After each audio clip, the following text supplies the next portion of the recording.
legendary brand Vespa was born in 1946. The Vespa has a unique design with a V-shaped grille to complement its sleek cast. The Piaggio emblem at the front gives you the pride of ownership, innovative appearance. The design was inspired by the wasp, hence the name Vespa. Adom gari macha darkar oibidra?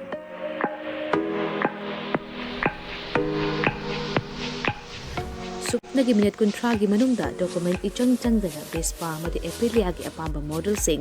supna dagi lupa lising tara khaktang puthok piduna loan oina lawba yabagi khudong chaba pizare. Akupa marul kidamak contact tobirau 9089895330 amadi 9615823252 Tulasi Motors Private Limited Thangmaiban amadi Sangay Pro Kudong Chaba si Mangan Bigano ngasi mag-contact tobirau terms and conditions apply.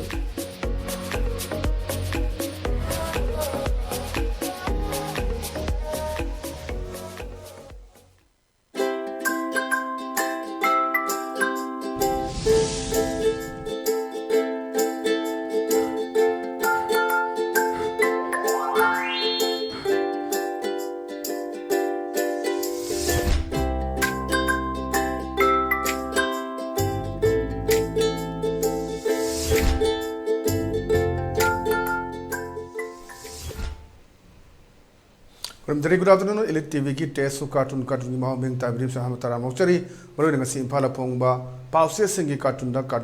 ni sing nak kari phondong ni ba kari hanung ni ba kari wakan klan nu hai bodom yam da kara explain toraga taksa badon program ni ngasi ELITETV ki tesu cartoon ham jale khotsa ge sanga express ki onthok pani da hari ba sida onthok pani hari ba sida picture sida yam phajaba wan thok lei ba cartoon ne lau jage sida hari si khoi gi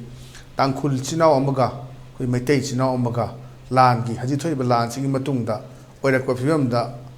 moina kamaina tawba haibdu utpa yam phajaba khoi cartoon ne laujage tawgi yum mai chak pa dagi chen khiba namitu dagi itaw gi san ani na taw tangkhul aina yengchanduna leirak pani itaw sida leire khangba dagi purak pani na mathagi tangkhul supa sina maitai gi sida kem da adom san then balak pagi phajaba wan thoni da haire maitai itaw sina as yam nungaire taw Aidi makoina hatok pira madana khalura bane na hajiki irang sidaida koigi sin namani create tawribsi cartoonist na dana sin sida koigi maitei gi yumai tharang matungda tangkul chinau singai the haji fawdu de tangkul chinau sin kaim ta haiba phom dilai tri santi purok na honari aduga amagi bichang chang musu lai tri ade da maitei gi yum koi mai thadok piram ba sandil heuba aduma lotion bira thambi ba aduga relief camp da leire haibdu da Tilak bagi yang pasal sini ada haji fauda tuan ba Federation of Haumina cengi domba tangkul cinau naga tabat jaga senda wari sana ba adik mamang da sauna ki balai rebasu baru nak koi kawak tel thungdo Asian Hospital ka thok yon pimsa hum da tau ki bagi wafam ya na ki wafam sum ya amari aduna lairi ba nungsi nungon ki relation nungsi nungon haibadi ya di nungsi bagi mari haibaduni adugi relation du da kari odige kamaina khalige kamaina ithil pi bagi habtugi yamna fajaba paujel pi ba adumba cartoon ni haidana ai thamjage ontok pani da hari se mathang delai basina khoi chana le baki loire dana haibaduni loire dana haib sinsi da khoi backdrop ta leire gun drop box na duga hal nama leire na amana leire MLA minister ade da man haire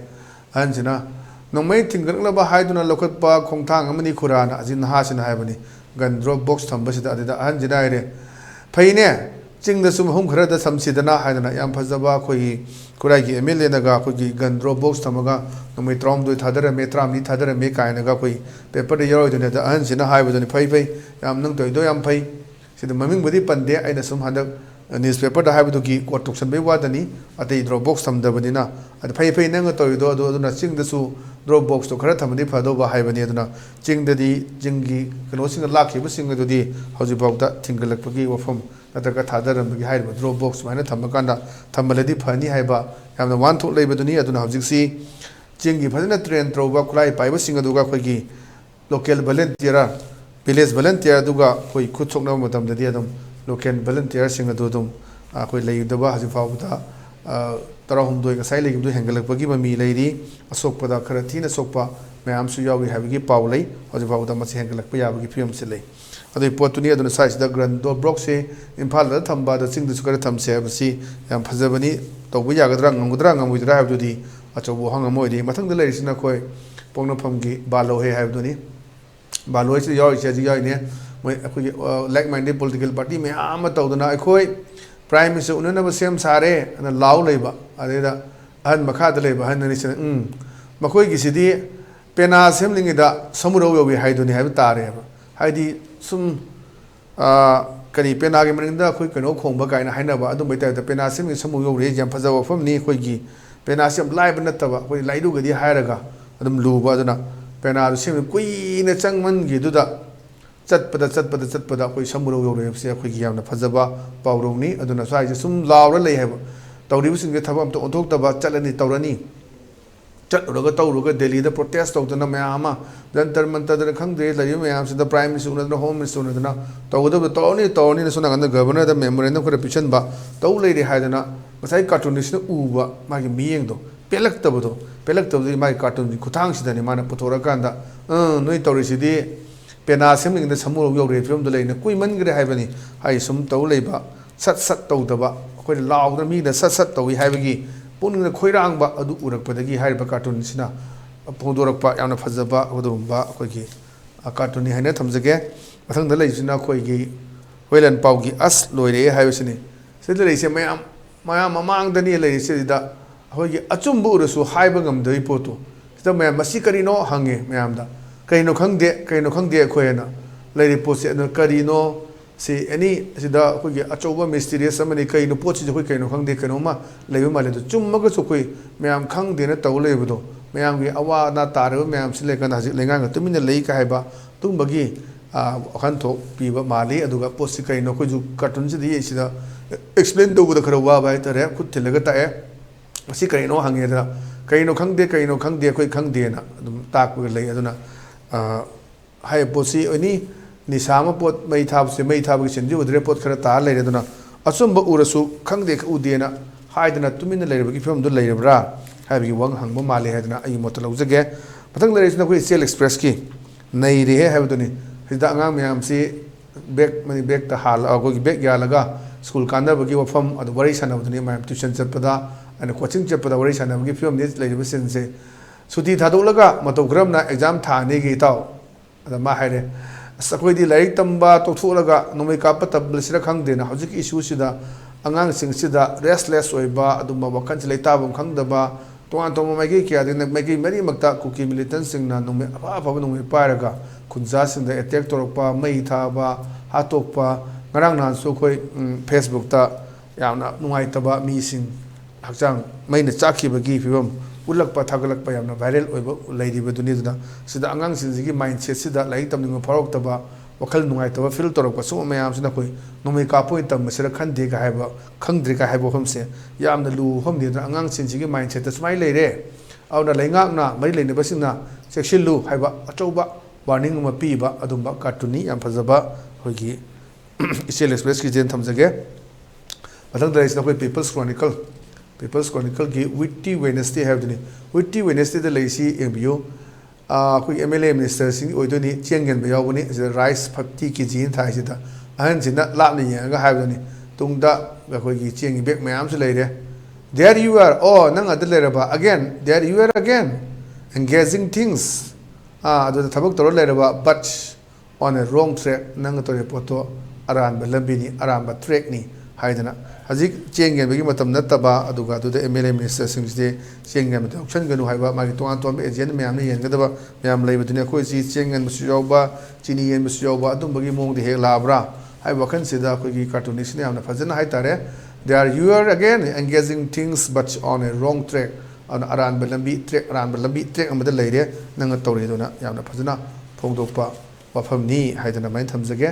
ma'am feedback session पीबू कमाय तौरगदी हेन फजगदगे programme सेब ma'am खितंग लेरिबा cartoon सिंग सी पीरिबा cartoonist सिंग खुद कोलम पायरकांदा अखोगी ꯑꯏꯕ ꯃꯌꯥꯝꯅ ꯇꯧꯕ ꯑꯗꯨꯃꯥꯏꯅ ꯃꯈꯣꯏꯁꯨ ꯌꯥꯝꯅ ꯋꯥꯈꯜꯁꯦ ꯊꯥꯗꯔꯀꯥꯟꯗ ꯑꯗꯨꯝꯕ ꯄꯨꯊꯣꯔꯛꯄ ꯀꯥꯔꯇꯨꯟꯅꯤ ꯑꯗꯨꯅ ꯀꯥꯔꯇꯨꯟꯁꯤꯡꯁꯤꯒꯤ ꯑꯩꯈꯣꯏꯅ ꯈꯤꯇꯪ ꯏꯂꯥꯕꯣꯔꯦꯠ ꯇꯧꯔꯀꯥꯟꯗ ꯑꯩꯒꯤ ꯑꯣꯏꯕ ꯃꯤꯠꯌꯦꯡꯗ ꯎꯖꯕ ꯃꯤꯠꯌꯦꯡꯗꯨꯅꯤ ꯑꯗꯨꯅ ꯑꯩ ꯑꯗꯨꯒ ꯂꯩꯔꯤꯕ ꯀꯥꯔꯇꯨꯟꯁꯤꯗ ꯐꯣꯡꯗꯣꯛꯏꯗꯨ ꯈꯤꯇꯪ ꯀꯔꯤꯒꯨꯝꯕ ꯀꯥꯟꯗ ꯈꯦꯠꯅꯕꯁꯨ ꯌꯥꯎꯔꯝꯕ ꯌꯥꯏ ꯃꯗꯨ ꯉꯥꯛꯄꯤꯒꯅꯤ ꯑꯗꯨꯒ ꯑꯩꯈꯣꯏꯅ ꯍꯥꯏꯖꯕꯗꯨꯅꯤ ꯑꯩꯅ ꯍꯥꯏꯖꯕꯗꯣ ꯐꯥꯏꯟ ꯑꯥꯔꯠꯀꯤ ꯑꯥꯔꯇꯤꯁ ꯑꯃꯅ ꯂꯩ ꯑꯃ ꯆꯤꯡꯕꯗ ꯀꯂꯔ ꯑꯃ ꯌꯦꯛꯄꯗ ꯃꯗꯨꯒꯤ ꯋꯥꯍꯟꯊꯣꯛ ꯂꯩꯕ ꯑꯩꯈꯣꯏꯅ ꯌꯦꯡꯕꯗꯤ ꯀꯩꯅꯣ ꯂꯩ ꯈꯔ ꯈꯣꯠꯆꯜꯂꯒ ꯃꯆꯨ ꯈꯔ ꯁꯪꯖꯜꯂ ꯇꯧꯔꯤꯁꯤꯕꯣ ꯑꯗꯨꯕꯨ ꯃꯥꯒꯤ ꯎꯕ ꯃꯤꯠꯌꯦꯡꯗꯨꯒ ꯑꯩꯒꯤ ꯎꯕ ꯃꯤꯠꯌꯦꯡꯗꯨꯒ ꯑꯦꯖ ꯑꯦ ꯂꯦꯃꯦꯟ ꯑꯃꯅ ꯎꯕ ꯃꯤꯠꯌꯦꯡꯗꯨꯒ ꯑꯗꯨꯝ ꯈꯦꯠꯅꯕ ꯂꯩꯒꯅꯤ ꯑꯗꯨꯕꯨ ꯃꯌꯥꯝꯁꯨ ꯑꯁꯣꯏ ꯑꯉꯥꯝ ꯇꯥꯛꯄꯤꯌꯨ ꯑꯗꯨꯅ ꯍꯦꯟꯅ ꯐꯖꯅꯕ ꯃꯑꯣꯡꯗ ꯄꯨꯊꯣꯛꯆꯅꯕ ꯍꯣꯠꯅꯖꯒꯦ ꯋꯥꯍꯩ ꯈꯔꯗꯤ ꯊꯝꯖꯔꯒ ꯉꯁꯤꯒꯤꯗꯤ ELITE TVꯒꯤ ꯇꯦꯁ ꯀꯥꯔꯇꯨꯟ ꯀꯥꯔꯇꯨꯟꯒꯤ ꯃꯍꯥꯎ ꯃꯇꯥꯡ ꯑꯁꯣꯏ ꯂꯣꯏꯁꯤꯟꯖꯔꯦ ꯃꯤꯌꯦꯡ ꯇꯥꯕꯤꯔꯤꯕꯁꯨ ꯑꯃꯨꯛ ꯀꯟꯅ ꯈꯨꯔꯨꯝꯖꯕ ꯂꯣꯏꯅꯅ ꯀꯥꯏꯅꯅꯕ ꯌꯥꯊꯪꯅꯖꯔꯤ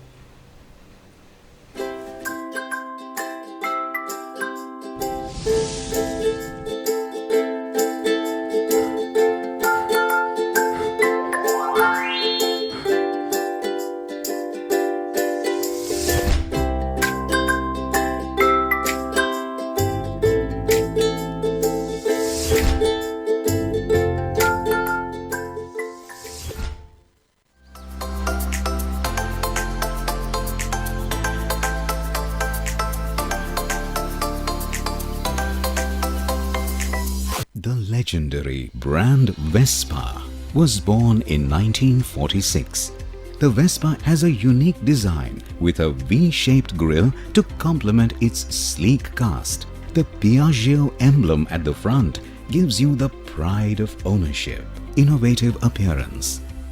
The design was inspired by the wasp, hence the name Vespa. Adom gari macha darkar oibibra?